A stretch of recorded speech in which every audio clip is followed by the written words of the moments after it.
The digital age has ushered in a wave of convenience and connectivity unimagined by past generations.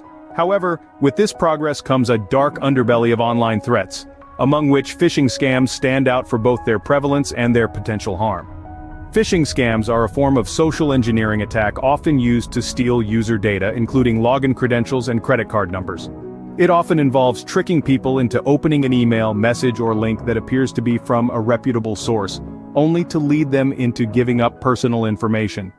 As we rely more and more on digital platforms for everyday activities, understanding how to recognize and avoid these scams is becoming crucial. Phishing attempts vary widely in sophistication and in the way they are delivered, but their goal is uniformly the same: to trick you into thinking you're engaging with a trusted entity so that you willingly give away your personal information.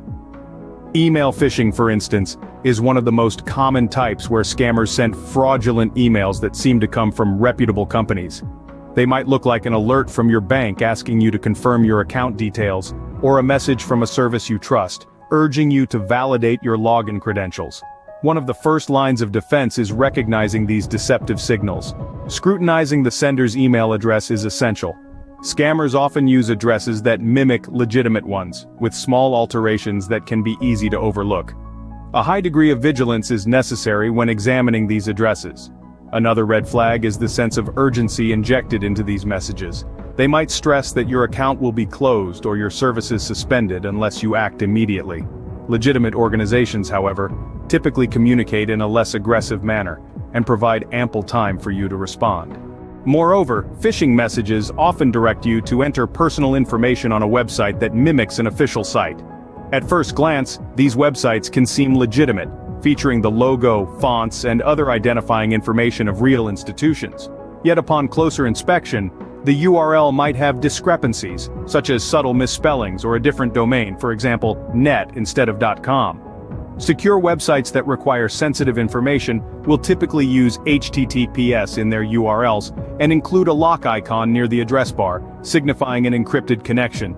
Another common hallmark of phishing attempts is poor spelling and grammar, which can signal that the message was crafted by fraudsters. While this isn't always a definitive indicator, many phishing attempts originate from non-English speaking countries and may contain language anomalies. Phishing scams have also evolved with technology, branching out beyond emails to texts, smishing, and voice calls, vishing. Smishing involves sending text messages that purport to be from reputable organizations, coaxing recipients into divulging personal information. Similarly, phishing scams use the telephone to trick individuals into revealing sensitive data, sometimes employing pre-recorded messages to create a false sense of legitimacy. To fortify your digital safety against these threats, a proactive strategy involves being skeptical of unsolicited communications, especially those that request personal information. It's wise to directly contact the organization through official channels if you receive a suspicious message.